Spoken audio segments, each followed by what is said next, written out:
ಇನ್ನು Davanagere by election ವೇಳೆ ಷಡ್ಯಂತ್ರದ ಆರೋಪ ಕೇಳಿ ಬರ್ತಾ ಇದೆ. ಜಮೀರ್ ಅಣತೆಯಂತೆಯೇ ಸಿರಾಜ್ ಕೆಲಸವನ್ನ ಮಾಡಿದ್ದಾರೆ ಅನ್ನುವಂತಹ ಮಾತುಗಳು ಕೇಳಿ ಬರ್ತಾ ಇದೆ. ಜಮೀರ್ ಅಹಮದ್ ಎನ್ನಲಾದಂತಹ ಆಡಿಯೋ ಈಗ ವೈರಲ್ ಆಗ್ತಾ ಇದೆ. ಕೆಎಂಡಿಸಿ ನಿರ್ದೇಶಕ ಮೊಹಮ್ಮದ್ ಸಿರಾಜ್ ಇವರು, ಕೆಎಂಡಿಸಿಯ ನಿರ್ದೇಶಕ ಇವರು, ಬೂತ್ಗಳ ಬಗ್ಗೆ ಏನು ಸಿರಾಜ್ ಲೆಕ್ಕವನ್ನ ಕೊಟ್ಟಿದ್ರು. ಎಲ್ಲಾ ಕಡೆ ಕೂಡ ಕುಕ್ಕರ್ ಗುರುತು ಕೂಡ ನಡೀತಾ ಇದೆ. ಬಹುತೇಕ ಎಲ್ಲಾ ಕುಕ್ಕರ್ಗೆ ಕೋಟನ್ನ ಹಾಕಿದ್ದಾರೆ. ಯಾರನ್ನೂ ಕೂಡ ಬಲವಂತವಾಗಿ ಕರೆತರಬೇಡಿ, ಬಲವಂತವಾಗಿ ಬಂದ್ರೆ ಲಾಭ ಆಗೋದಿಲ್ಲ ಅನ್ನುವಂತಹ ಮಾತುಗಳು. ಎಸ್ಡಿಪಿಐ ಅಥವಾ ಪಕ್ಷೇತರರಿಗೆ ವೋಟ್ ಹಾಕಿಸುವಂತಹ ಪ್ರಯತ್ನ, ಮುಸ್ಲಿಮರು ಹೊರಗೆ ಬರದಿದ್ರೂ ಕೂಡ ಒಳ್ಳೆಯದೇ ಅನ್ನುವಂತಹ ಮಾತನ್ನ ಹೇಳಿದ್ರಂತೆ. ಪಕ್ಷದ ಒಳಗೆ ಪಕ್ಷದವರೇ ಯಾವ ರೀತಿಯಾದಂತಹ ಪ್ರಯತ್ನಗಳನ್ನ ಮಾಡಿದ್ದಾರೆ ಅನ್ನೋದಕ್ಕೆ ಈ ಆಡಿಯೋ ಈಗ ಎಕ್ಸಾಂಪಲ್ ಆಗ್ತಾ ಇದೆ. ದಾವಣಗೆರೆ ಬೈ ಎಲೆಕ್ಷನ್ ಷಡ್ಯಂತ್ರ ಏನಿತ್ತು ಈಗ ವೈರಲ್ ಆಗ್ತಾ ಇರುವಂತದ್ದು. ಒಂದು ಕಡೆ ಸಿಎಂ ಆಗಿ ಡಿ.ಕೆ. ಶಿವಕುಮಾರ್ ಅವರು ಅಧಿಕಾರವನ್ನ ಸ್ವೀಕಾರವನ್ನು ಮಾಡಬೇಕು. ಬುಧವಾರ ಪ್ರಮಾಣ ವಚನ ಇದೆ. ಈಗ ಕಾಂಗ್ರೆಸ್ನಲ್ಲಿ, ಅದರಲ್ಲೂ ದಾವಣಗೆರೆ ಎಲೆಕ್ಷನ್ ಸಂದರ್ಭದಲ್ಲಿ ಆದಂತಹ ಈ ಆಡಿಯೋ ಏನಿದೆ ಅದು ಈಗ ವೈರಲ್ ಆಗ್ತಿರುವಂತದ್ದು. ಇದು ಸಾಕಷ್ಟು ಚರ್ಚೆಗೆ ಮತ್ತು ಅನುಮಾನಕ್ಕೂ ಕೂಡ ಕಾರಣ ಆಗ್ತಾ ಇದೆ. ಏನ್ ಮಾತನಾಡಿದ್ದಾರೆ ಆ ಆಡಿಯೋನ ಕೇಳೋಣ ಬನ್ನಿ. पैसा नको मैं डालती मालूम नहीं कर बोल खाए थे बाद में हमारे छोकरा हमारे दो छोकरा ही वहाँ वो इसकी सादिक पहलवान का वार्ड कौन देख रही सो? सादिक पहलवान का वार्ड में हमारे वो अरब कर को एक छोकरा है वहाँ जरा महीना सोना चाहिए. हाँ करते छोड़ो सब हम उसका क्या भी चलने दे रहे. निकल लो रियाज के साथ करा ना, वो पूरा वायरल करा डाला इसमें मीडिया में डाल को मैं कल मुस्लिम गुंडागिरी मारा. नहीं बहुत बड़ा लीडर समझा था ना. क्या भी नहीं, जीरो कर डाले उसकी वार्ड में से माइनस वार्ड में माइनस करा दे साहब. करो वो कल उसके भाई कुछ पैसे दिए साहब 1.5 लाख रुपए. उसका चिचेरा भैया पलान कर को पैसे देखो तो क्या करता मालूम नहीं है. वार्ड में ये बूता में ये कुकर को पढ़ना कर बोल को बात कर को दी. कुकर कुछ चल रहा था ज्यादा, डायमंड का उनका कम है, मैक्सिमम कुकर है. आगे तो ओवरऑल लिए तो कुकर है पूरा ऐसा चल रहा था. उसे सीना बात करे बोला कि साहब मैं मिला था अगर सुबह को वो फील्ड में सब होकर बोलिया मैं ऐसा करती हो बोले ನೀನೇನು ಮಾಡಿಲ್ಲ ನಿನ್ಕಿಂತ ಡಬಲ್ ಮಾಡಿದ್ದಾರೆ ಪಾಪ. ಆಯ್ತದು ಏನು ಗೊತ್ತಾಗತ್ತಿ, ನೀನ್ ಸೀರಿಯಸ್ ಇರಪ್ಪ ಇಲ್ದಲ್ಲ ಹಾಕರ್ ಪಾವ ಪಡ್ಯಾ ನೀನ್ ಹೋಗಿ ಆಮೇಲೆ ಭೇಟಿಯಾಗ ಕ್ಯಾಮ್ರಾಗಳು ಅದಾವ ಹೋಗರ್ ಬೋಲ್ भेजा मैं. नहीं आप कांग्रेस वाले क्या बोल रही थे, हार मान ली क्या? उन्हें कल से हार मानने वाला ना साहब ने रात को मजबूर हो गया. उन्हें तुमने फोन करता कर समझा था मैं रात को और रहेगा तो मैं स्विच ऑफ कर ले. ಸಿರಾಜ್ ಅಹಮದ್ ಮಾತನಾಡಿರುವಂತಹ ಆಡಿಯೋ ವೈರಲ್ ಪ್ರಕರಣಕ್ಕೆ ಸಂಬಂಧಪಟ್ಟಂತೆ ಈಗ ಆ ಆಡಿಯೋ ನನ್ನದಲ್ಲ ಅಂತ ಹೇಳಿ ಸ್ಪಷ್ಟನೆಯನ್ನ ಕೊಡ್ತಾ ಇದ್ದಾರೆ ಮಾಜಿ ವಕ್ಫ್ ಬೋರ್ಡ್ ಅಧ್ಯಕ್ಷ ಸಿರಾಜ್. ಆ ಆಡಿಯೋ ನಂದಲ್ಲ, ಜಮೀರ್ ಅಹಮದ್ ನಾವು ಯಾರೂ ಕೂಡ ಷಡ್ಯಂತ್ರವನ್ನ ನಡೆಸಿಲ್ಲ ಅಂತ ಹೇಳಿ ಸ್ಪಷ್ಟನೆಯನ್ನ ಕೊಡ್ತಾ ಇದ್ದಾರೆ. ಇದು ನಮ್ಮ ವಿರುದ್ಧ ನಡೀತಿರುವಂತಹ ಷಡ್ಯಂತ್ರ, ಇದರ ಬಗ್ಗೆ ಕಾನೂನು ಹೋರಾಟ ನಡೆಸ್ತೀನಿ ಅಂತ ಕೂಡ ಹೇಳಿದ್ದಾರೆ. ಚುನಾವಣೆ ಮುಗಿದ ಬಳಿಕ ಆಡಿಯೋವನ್ನ ಬಿಟ್ಟಿದ್ದಾರೆ. ಯಾಕೀಗ ವೈರಲ್ ಆಗ್ತಾ ಇದೆ? ಆ ಸಂದರ್ಭದಲ್ಲಿ ಆಗಬಹುದಿತ್ತಲ್ವಾ? ನಾವು ಷಡ್ಯಂತ್ರ ನಡೆಸಿದ್ರೆ ಮೊದಲೇ ಬಿಡಬೇಕಾಗಿತ್ತು ಅಲ್ವಾ ಅನ್ನುವಂತಹ ಪ್ರಶ್ನೆಯನ್ನ ಕೂಡ ಹಾಕಿದ್ದಾರೆ. ಸಿರಾಜ್ ಅಹಮದ್ ಮಾಜಿ ವಕ್ಫ್ ಬೋರ್ಡ್ನ ಅಧ್ಯಕ್ಷರು. ಸೊ ಈಗ ಅವ್ರು ಮಾತನಾಡಿರುವಂತಹ ಆಡಿಯೋ ಏನಿದೆ ಅದು ವೈರಲ್ ಆಗಿದೆ. ಈಗ ಸ್ಪಷ್ಟನೆಯನ್ನ ಕೊಡ್ತಾ ಇದ್ದಾರೆ, ಅದು ನನ್ನದಲ್ಲ ಆಡಿಯೋ, ನಾವು ಯಾವುದೇ ಕಾರಣಕ್ಕೂ ಮಾತನಾಡಿಲ್ಲ ಅನ್ನುವಂತಹ ಸ್ಪಷ್ಟನೆಯನ್ನ ಕೊಟ್ಟಿದ್ದಾರೆ. नहीं है हमारा सर जबरदस्ती करके बाहर बुलाने का. सर अब ಸರ್ ಅದು ನಾನು ಮಾಧ್ಯಮದಲ್ಲಿ ಬೆಳಗ್ಗೆ ನೋಡಿದೆ. ಏನು ಆಡಿಯೋ ನೀವು ತೋರಿಸ್ತಾ ಇದ್ದೀರಿ ನಿಮ್ಮ ಮಾಧ್ಯಮದಲ್ಲಿ ಬರ್ತಾ ಇದೆ, ಅದು ಸೋಷಿಯಲ್ ಮೀಡಿಯಾದಲ್ಲಿ ವೈರಲ್ ಆಗಿದೆ, ಅದು ನಾವು ತೋರಿಸ್ತಾ ಇದ್ದೀವಿ ಅಂತೇಳಿ ಕೇಳಿದ್ವಿ. ಅದು ಯಾವ ಕಾರಣಕ್ಕೂ ಅದು ಸತ್ಯಕ್ಕೆ ದೂರಿರೋ ಮಾತು. ನಾವು ಜಮೀರ್ ಸಾಹೇಬರು ಆ ಥರ ಯಾವುದು ಮಾತಾಡಿಲ್ಲ ಫೋನ್ ಮುಖಾಂತರ. ಯಾವಾಗ ಜಮೀರ್ ಸಾಹೇಬರು ಮಾತಾಡಿದ್ರು ಪಕ್ಷ ಗೆಲ್ಲುವ ನಿಟ್ಟಿನಲ್ಲೇ ಮಾತಾಡಿದ್ದಾರೆ. ಪಕ್ಷದ ಹಿತದೃಷ್ಟಿಯಿಂದ ಪಕ್ಷದಲ್ಲಿ ಏನು ನಡೀತಾ ಇದೆ ಅಸಮಾಧಾನ ಎಲ್ಲ ಸರಿಪಡಿಸಬೇಕು, ಅವ್ರಿಗೆಲ್ಲರಿಗೂ ಸಮಾಧಾನ ಮಾಡಬೇಕು ಅಂತಲೇ ಹೇಳಿರೋದು ವಿನ ಅದು ಬಿಟ್ಟು ಬೇರೆ ವಿಚಾರ ಯಾವತ್ತೂ ಜಮೀರ್ ಸಾಹೇಬರು ನನ್ನ ಜೊತೆಗೆ ಮಾತಾಡಿದಿರಲಿಲ್ಲ. ಇದು ಯಾರು ಮಾತಾಡಿದ್ದಾರೆ, ಯಾರು ಬಿಟ್ಟಿದ್ದಾರೆ ಅವ್ರಿಗೆ ಕೇಳಬೇಕು. ಇವತ್ತಿಲ್ಲ ನಾಳೆ ಅದು ಗೊತ್ತಾಗ್ತದೆ ಯಾರು ಬಿಟ್ಟಿದ್ದಾರೆ, ಯಾವ ಥರ ಸೃಷ್ಟಿ ಮಾಡಿದ್ದಾರೆ ಅಂತೇಳಿ ಗೊತ್ತಾಗುತ್ತೆ ಅವ್ರಿಗೆ. ಸರ್ ಈ ಥರ ಇವಾಗ ಸಡನ್ ಆಗಿ ಆಡಿಯೋ ಎಲ್ಲ ಇದಾಗಿರುತ್ತೆ. ಈಗ ನಾವಂತೂ ಮಾತಾಡಿಲ್ಲ ಆ ಥರ ಯಾವುದು.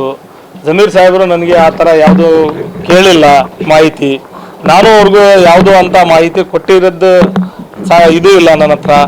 ನಾನು ಭಾಳ ಇದರಿಂದ ಹೇಳ್ತಾ ಇದ್ದೀನಿ, ಇದಕ್ಕೆ 100% ಸತ್ಯಕ್ಕೆ ದೂರ ಇರೋ ಮಾತು ಇದು. ಇದರಲ್ಲಿ ಓಕೆ, ವಿಸ್ತಾರ ನ್ಯೂಸ್ ಜೊತೆ ಮಾತನಾಡೋದಕ್ಕೆ ಅಹಮದ್ ಸಿರಾಜ್ ಅವರೇ ಕೂಡ ಈಗ ಫೋನ್ನಲ್ಲಿ ಕನೆಕ್ಟ್ ಆಗಿದ್ದಾರೆ. ನಮಸ್ಕಾರ ಸರ್. ಸರ್, ಈಗ ನೋಡಿ, ನಿಮ್ಮ ಆಡಿಯೋ ಲೀಕ್ ಆಗಿದೆ, ನೀವು ಮಾತನಾಡಿರುವಂತಹ ಆಡಿಯೋ ಅನ್ನುವಂಥ ಮಾತುಗಳು ಕೇಳಿ ಬರ್ತಾ ಇದೆ.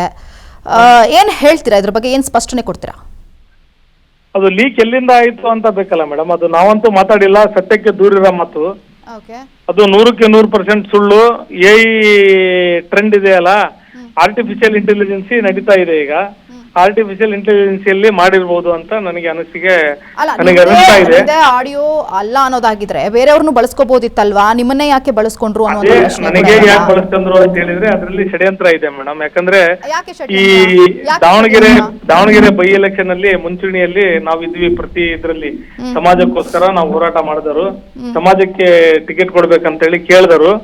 ಅವಾಗ ಜಮೀರ್ ಸಾಹೇಬ್ರಿಗೆ ಹೋಗಿ ಮಾತಾಡಿದವರು. ಆ ಒಂದು ವಿಚಾರದಲ್ಲಿ ನಡೀತಾ ಇತ್ತು. ಈಗ ಇಂಥ ಸಂದರ್ಭದಲ್ಲಿ ಇಷ್ಟು ದಿವಸ ಬಿಟ್ಟು ಎಲೆಕ್ಷನ್ ಆಗಿ 2-3 ತಲೆದಂಡ ಅದು ಆದ್ಮೇಲೆ ಈಗ 2-3ನೇ ತಾರೀಕಿಗೆ ಜಮೀರ್ ಸಾಹೇಬ್ರದ್ದು ಉಪಮುಖ್ಯಮಂತ್ರಿ ಪ್ರಮಾಣ ವಚನ ಇದೆ. ಅದೇ ಪ್ರಶ್ನೆ ಇವಾಗ ನೋಡಿ, ಇಷ್ಟು ದಿನಗಳ ಕಾಲ ಯಾವ್ದು ವೈರಲ್ ಆಗಿರ್ಲಿಲ್ಲ, ಈ ವಿಚಾರಗಳೇ ಬಂದಿರಲಿಲ್ಲ, ಅದು ಮಾತಾಡೇ ಇಲ್ಲ ಅವರು ಜಮೀರ್ ಸಾಹೇಬ್ರು ನನ್ನ ಜೊತೆಗೆ. ಆತರ ಮಾತುಗಳು ಆಗೇ ಇಲ್ಲ. ಅದಕ್ಕೆ ಸತ್ಯಕ್ಕೆ ದೂರಿರೋ ಮಾತುಗಳು ಅಂತದ್ದು ಯಾವ್ದು ಮಾತೇ ಆಗಿಲ್ಲ. ಜಮೀರ್ ಸಾಹೇಬ್ರು ಯಾವಾಗ ಮಾತಾಡಿದ್ರು ಪಕ್ಷದ ಹಿತದೃಷ್ಟಿಯಿಂದ, ಪಕ್ಷ ಗೆಲುವಿಗೋಸ್ಕರ ಮಾತಾಡಿದ್ರ ವಿನ ಪಕ್ಷ ವಿರೋಧಕ್ಕೋಸ್ಕರ ಯಾವತ್ತೂ ಮಾತಾಡಿದ್ರು. ಇದು ನಾನು ನಿಮ್ಗೆ ಒತ್ತಾಯ ಮಾಡ್ತಾ ಇದ್ದೀನಿ. ಈ ಹಿಂದೆ ಇದ್ರ ಹಿಂದೆ ಯಾರಿದ್ದಾರೆ ದೊಡ್ಡ ಮನುಷ್ಯ, ಅದು ಅಷ್ಟು ಸಾಮಾನ್ಯವಾದ ಮನುಷ್ಯ ಅಂತೂ ನಮ್ದು ರೆಕಾರ್ಡಿಂಗ್ ನಮ್ಮ ಮೊಬೈಲ್ ಇಂದ ನಾನ್ ಲೀಕ್ ಮಾಡಿಲ್ಲ, ಅವ್ರ ಮೊಬೈಲ್ ಇಂದ ಅವ್ರು ಲೀಕ್ ಮಾಡಿಲ್ಲ. ಯಾರು ಮಾಡಿಲ್ಲದ್ದು ವಿಚಾರ ಈ ಬೇರೆಯವರಿಗೆ ಹೆಂಗ್ ಹೋಗ್ತಾ ಇತ್ತು ಅಂತ ಒಂದು ಪ್ರಶ್ನೆ. ಈಗ ಉಪಮುಖ್ಯಮಂತ್ರಿಗಳ ಹೆಸರಲ್ಲಿ ಜಮೀರ್ ಸರ್ ಅವರ ಹೆಸರು ಕೂಡ ಕೇಳಿ ಬರ್ತಾ ಇದೆ, ಆಯ್ತಾ? ಈ ಸಂದರ್ಭದಲ್ಲಿ ಈ ಆಡಿಯೋ ವೈರಲ್ ಆಗಿರೋದು ನಾನಾ ಆಂಗಲ್ ಅಲ್ಲಿ ಡೌಟ್ಗೆ ಕಾರಣ ಆಗ್ತಾ ಇದೆ. ಒಂದು, ಮತ್ತೆ ನಿಮ್ಮನ್ನ ಹೊರತುಪಡಿಸಿ ಬೇರೆ ಯಾರ ಮೇಲೆ ಡೌಟ್ ಇದೆ? ನೀವು ಡೌಟ್ ಇದೆ ಅನ್ನುವಂಥದ್ದನ್ನ ವ್ಯಕ್ತಪಡಿಸ್ತಾ ಇದ್ದೀರಾ, ಯಾರ ಮೇಲೆ ಇರಬಹುದು? ಅಲ್ಲ ಮೇಡಮ್, ನನಗೆ ಮಾಹಿತಿ ಗೊತ್ತಿದ್ರೆ ನಾನು ಹೆಸರು ಸಮೇತ ಹೇಳ್ತೀನಿ ಮೇಡಮ್. ನನಗೇನು ಯಾರ್ದು ಭಯ ಇಲ್ಲ, ನಾನು ಹೆಸರು ಸಮೇತ ಹೇಳ್ತಿದ್ದೆ. ಇಂತಿಂತಾರೆ ಡೌಟ್ ಇಲ್ವಾ? ಹಂಗಾರೆ ಡೌಟ್ ಇಲ್ವಾ? ಡೌಟ್ ಇದೆ. ಯಾರ ಮೇಲೆ ಡೌಟ್ ಇದೆ? ಈ ಸಮಾಜದ ಮೇಲೆ. ಸಮಾಜದಲ್ಲಿ ಸಾಕಷ್ಟು ಜನ ಇರ್ತಾರೆ, ಜನರು. ನೀವು ಯಾರು ಡೌಟ್ ಇರೋರ ಹೆಸರು ಹೇಳ್ಬೇಕಲ್ವಾ? ಇಲ್ಲ ಮೇಡಮ್, ಆತರ ನನಗೆ ಡೌಟ್ ಇದ್ರೆ ನಾನು ಖಾತ್ರಿಯಾಗಿ ಹೇಳ್ಬೇಕು. ಇಲ್ಲಿದ್ರೆ ಈ ಹುಸಿಗುಂಡು ಈಗ ಇದು ಬಂದಿದೆ ಅಲ್ಲ ಆಡಿಯೋ, ಆ ತರ ಹೇಳ್ಬೇಕಾಗ್ತದೆ. ಇದು ವಿಡಿಯೋ ಅದು ಆದಂಗ ಆಗ್ಬಾರ್ದು. ಏನಾದ್ರು ಹೇಳಿದ್ರೆ ಪರ್ಫೆಕ್ಟ್ ಆಗಿ ಹೇಳ್ಬೇಕು. ಇಂತಿಂತಾರೆ ಷಡ್ಯಂತ್ರ ನಡೆಸ್ತಿದ್ದಾರೆ ಮೇಡಮ್, ಈ ತರ ಮಾಡ್ತಿದ್ದಾರೆ ಇವ್ರ ಮೇಲೆ ಅಂತ. ಅದು ನನಗೆ ಗೊತ್ತಾಗ್ಬೇಕಲ್ಲ ಯಾರು ಮಾಡ್ತಿದ್ದಾರೆ ಅಂತ ಹೇಳಿ. ಅದು ಗೊತ್ತಾಗಕ್ಕೋಸ್ಕರ ಕ್ಲಾರಿಟಿ ಇಲ್ಲ ಅಂತ ಹೇಳಿದ್ರೆ ಅದು ಯಾರು ಷಡ್ಯಂತ್ರ ಮಾಡ್ತಿದ್ದಾರೆ ಅಂತ ಕ್ಲಾರಿಟಿ ಇಲ್ಲ. ಬಟ್ ಷಡ್ಯಂತ್ರ ಅಂತೂ ಮಾಡ್ತಾ ಇದ್ದಾರೆ. ಯಾಕೆ ಷಡ್ಯಂತ್ರ? ಜಮೀರ್ ಸಾಹೇಬ್ರು ಉಪಮುಖ್ಯಮಂತ್ರಿ ಆಗ್ಬಾರ್ದು, ಜಮೀರ್ ಸಾಹೇಬ್ರು ಮಿನಿಸ್ಟರ್ ಆಗ್ಬಾರ್ದು. ಅಂದ್ರೆ ನಿಮ್ ಕಾಂಗ್ರೆಸ್ ಅಲ್ಲಿ ಒಳಗಡೆ ಕಾಂಗ್ರೆಸ್ ಅಲ್ಲಿ ಇರೋರೇ ಇದನ್ನ ವೈರಲ್ ಮಾಡಿದ್ದಾರೆ ಅಂತನಾ? ಅಲ್ಲ, ಒಳಗಡೆ ಕಾಂಗ್ರೆಸ್ ಅಲ್ಲಿ ಇರೋರೇ ವೈರಲ್ ಮಾಡಿದ್ದಾರೆ ಅಂತನಾ? ಹೌದು, 100%. ಯಾಕಂದ್ರೆ ಜಮೀರ್ ಸಾಹೇಬ್ರು ಪಕ್ಷ ವಿರೋಧ ಕೆಲಸ ಮಾಡಂಗೆ ಇದ್ದಿದ್ರೆ ದಾವಣಗೆರೆಯಲ್ಲಿ ಕ್ಯಾಂಡಿಡೇಟ್ ಗೆಲ್ತಿದ್ದಿಲ್ಲ. ಈಗ ದಾವಣಗೆರೆಯಲ್ಲಿ ಅಷ್ಟು ಅವಮಾನ 2-3 ಟೈಮ್ ಅವ್ರಿಗೆ ಆದ್ರೂನು ಅವರು ಸಭ್ಯತೆ ನೋಡಿ ಅವರು ದಾವಣಗೆರೆಗೆ ಬಂದು ಮಲ್ಲಿಕಾರ್ಜುನ್ ಅವ್ರ ಮನೆಗೆ ಬಂದು ಮಲ್ಲಣ್ಣರ ಜೊತೆಗೆ ಊಟ ಮಾಡಿ ಸಮರ್ಥ್ ಸಾಮ್ನೂರಿಗೆ ಗೆಲ್ಲಿಸ್ಬೇಕಂತೇಳಿ ಪ್ರೆಸ್ ಮೀಟ್ ಮಾಡಿ ನಮ್ಗೆಲ್ಲ ಒಂದು ಸೂಚನೆ ಕೊಟ್ಟು ಹೋದ ಮನುಷ್ಯ ಅವರು. ಅವ್ರಿಗೆ ಅಂತ ಗೂಬೆ ಕೂಟ ಕೆಲಸ ಮಾಡ್ತಾರಂತ ಹೇಳಿದ್ರೆ ಇವರು ಅವ್ರ ಜೊತೆಗೆ ದೇವರ ಆಶೀರ್ವಾದ ಇದೆ, ತಾಯಿ ಆಶೀರ್ವಾದ ಇದೆ, ಇಡೀ ರಾಷ್ಟ್ರದ ಮುಸಲ್ಮಾನರದು ಎಲ್ಲಾ ಕೌಮಿನವ್ರದ್ದು ಆಶೀರ್ವಾದ ಇದೆ. ಅವ್ರು 100% 3ನೇ ತಾರೀಕಿಗೆ ಪ್ರಮಾಣ ವಚನ ತಗೊಂತಾರೆ. ಇಂಥ ಷಡ್ಯಂತ್ರಗಳು ಬಹಳ ಬರ್ತಾವು. ಸರ್, ಈಗ ಜಮೀರ್ ಸಾಹೇಬ್ರನ್ನ ಗಮನಿಸೋದಾದ್ರೆ ಸಿಎಂ ಸಿದ್ದರಾಮಯ್ಯ ಅವರ ಆಪ್ತರು, ಅಲ್ಪಸಂಖ್ಯಾತರಲ್ಲಿ ಪ್ರಮುಖವಾಗಿ ಕಂಡು ಬರುವಂತಹ ನಾಯಕ ಅಲ್ವಾ? ಇಂಥ ಸಂದರ್ಭದಲ್ಲಿ ಅವರಿಗೆ ಒಂದು ಸ್ಥಾನಮಾನ ಅಂತೂ ಸಿಕ್ಕೇ ಸಿಗುತ್ತೆ ಅನ್ನುವಂಥದ್ದು ಮೇಲ್ನೋಟಕ್ಕೆ ಕಂಡು ಬಂತಿರುವಂತಹ ವಿಚಾರ. ಈ ಸಂದರ್ಭದಲ್ಲಿ ಷಡ್ಯಂತ್ರ ನಡೆಯುತ್ತಾ? ಅದು ವರ್ಕೌಟ್ ಆಗತ್ತಾ? ಏನ್ ಹೇಳ್ತೀರಾ? ಅವರು ಅನಿಸಿಕೆ ಮಾಡ್ಕೊಂಡ್ ಮಾಡಿರ್ಬೋದು. ಷಡ್ಯಂತ್ರ ಮಾಡೋರು ಯಾರಂತ ಗೊತ್ತಿಲ್ಲ. ಷಡ್ಯಂತ್ರ ಮಾಡೋರು ಆ ಭಾವನೆಯಿಂದ ಮಾಡಿರ್ಬೋದು. ಅವ್ರಿಗೆ ಹಿನ್ನಡೆ ಮಾಡಿದ್ರೆ ಏನಾರು ಮಾಡ್ಬೋದು ಅಂತ. ಆ ದೇವರು ಇದಾನೆ ಮೇಲೆ. ಸರಿ, ಯಾವ ಕಾರಣಕ್ಕೂ ಡೆವಲಪ್ಮೆಂಟ್ ಆಗಿದೆ ಅಲ್ಲ ಸರ್, ಇಷ್ಟೆಲ್ಲ ಆಗ್ತಿದೆ, ನಿಮ್ ವಿರುದ್ಧವಾಗಿ ಷಡ್ಯಂತ್ರ ನಡೀತಾ ಇದೆ, ಜಮೀರ್ ಅಹಮದ್ ಖಾನ್ ಅವರ ವಿರುದ್ಧವಾಗಿ ಷಡ್ಯಂತ್ರ ನಡೀತಾ ಇದೆ, ಹಾಗಾದ್ರೆ ಇದು ನೀವು ಸುಮ್ನೆ ಬಿಟ್ಬಿಡ್ತೀರಾ? ನೆಕ್ಸ್ಟ್ ಏನ್ ಇಲ್ಲ ಮೇಡಮ್, ನಾವು ನಮ್ದು ಏನ್ ಡಿಮ್ಯಾಂಡ್ ಅಂತ ಹೇಳಿದ್ರೆ ತಮ್ಮ ಮುಖಾಂತರನೇ ಹೇಳ್ತಾ ಇದ್ದೀನಿ. ಯಾರು ಈ ಷಡ್ಯಂತ್ರ ಮಾಡಿದ್ದಾರೆ, ಯಾರು ಇದು ವಿಡಿಯೋ ಸೆಂಡ್ ಮಾಡಿದ್ದಾರೆ, ವೈರಲ್ ಮಾಡಿದ್ದಾರೆ, ಈ ಲೀಕ್ ಆದ್ರೆ ನನ್ನ ಮೊಬೈಲ್ ಇಂದ ಆಗ್ಬೇಕು, ಇಲ್ಲಿದ್ರೆ ಜಮೀರ್ ಸಾಹೇಬ್ರ ಮೊಬೈಲ್ ಇಂದ ಲೀಕ್ ಆಗ್ಬೇಕು. ಈ ಥರ್ಡ್ ಪರ್ಸನ್ ಯಾರಂತ ಪ್ರಭಾವಿ ಇರಬಹುದು. ನೀವು ಹೇಳ್ತಿದ್ದೀರಲ್ಲ ಷಡ್ಯಂತ್ರ ಆಗಿದೆ ಅಂತ, ಇವಾಗ ನೆಕ್ಸ್ಟ್ ಸ್ಟೆಪ್ ಏನು ಅಂತ ಕೇಳಿದೆ. ಪೊಲೀಸ್ ಅವರಿಗೆ ನೀವು ಕಂಪ್ಲೇಂಟ್ ಕೊಟ್ಟಿದ್ದೀರಾ ಈ ವಿಚಾರಕ್ಕೆ ಸಂಬಂಧಪಟ್ಟಂತೆ? ಯಾಕೆ ಕೊಟ್ಟಿಲ್ಲ? ನಿಮ್ ತಪ್ಪಿಲ್ಲ ಅಂತ ಅಂದ್ರೆ ಕಾನೂನಾತ್ಮಕ ಹೋರಾಟಕ್ಕೆ ಮುಂದಾಗ್ಬೇಕಲ್ವಾ ನೀವು? ನನಗೆ ಬೆಳಗ್ಗೆ 11 ಗಂಟೆಯಿಂದ ಇನ್ನು ಟಿಲ್ ಟೈಮ್ ಇಲ್ಲಿವರೆಗೂ ಮೀಡಿಯಾದವ್ರು ನನ್ನ ಮನೆಯಲ್ಲಿ ಇದ್ದಾರೆ. ಬೆಳಗ್ಗೆಯಿಂದ ಬರ್ತಾ ಇದೆ, ಬೆಳಗ್ಗೆಯಿಂದ ವೈರಲ್ ಆಗಿದೆ. ನೀವು ತಪ್ಪಿಲ್ಲ ಕಂಪ್ಲೇಂಟ್ ಕೊಡಕ್ಕೆ? ಮೇಡಮ್ ಒಂದ್ ನಿಮಿಷ ಕೇಳಿ. ನನಗೆ ಗೊತ್ತಾಗಿದ್ದು 10:00 ಆಯ್ತು, ಇವಾಗ ಆಗ್ಲೇ 1:30 ತನಕ ಈ ಮೀಡಿಯಾದವ್ರು ಬೈಕ್ ತಗೊಂತಾ ಇದ್ದಾರಲ್ಲ ಮೇಡಮ್. ಸರ್, ನಿಮ್ ವಿರುದ್ಧವಾಗಿ ಇಷ್ಟೊಂದು ಅಲಿಗೇಷನ್ ಆಗ್ತಾ ಇದೆ, ನೀವು ಫಸ್ಟ್ ಹೋಗಿ ಕಂಪ್ಲೇಂಟ್ ಕೊಡಬೇಕು ಸರ್. ಕಂಪ್ಲೇಂಟ್ ಕೊಟ್ಟು ಮೀಡಿಯಾದವ್ರ ಮುಂದೆ ಬಂದು ಕುತ್ಕೋಬೋದಿತ್ತಲ್ಲ ನೀವು. ಕಂಪ್ಲೇಂಟ್ ಕೊಡೋದು ಇಂಪಾರ್ಟೆಂಟಾ, ಇಲ್ಲಿ ಇದು ಕೊಡೋದು ಇಂಪಾರ್ಟೆಂಟಾ? ಓಕೆ, ಮುಂದಿನ ನಡೆ ಫೈನಲ್ ಆಗಿ ನಿಮ್ಮ ಮುಂದಿನ ನಡೆ ಏನು ಹೇಳಿ?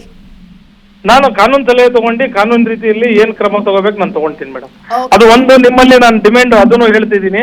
ಅದು ಯಾರು ಮಾಡಿದ್ದಾರೆ ಅದು ನಿರ್ದಾಕ್ಷಿಣ್ಯವಾಗಿ ಇದು ಆಗ್ಬೇಕು, ಎನ್ಕ್ವೈರಿ ಆಗ್ಬೇಕು ಮೇಡಮ್. ಅದು ಎನ್ಕ್ವೈರಿ ಆಗಿ ಅದು ಬಹಿರಂಗವಾಗಿ ಬಯಲಿಗೆ ಬರ್ಬೇಕು. ಅದು ಕಂಪ್ಲೇಂಟ್ ಕೊಡಬೇಕು. ನೀವು ಕಂಪ್ಲೇಂಟ್ ಕೊಟ್ಟರೆ ಎನ್ಕ್ವೈರಿ ಆಗೋದು. ಕೊಡ್ತೀನಿ ಮೇಡಮ್. ಓಕೆ, ಧನ್ಯವಾದಗಳು ಸರ್. Thank you madam.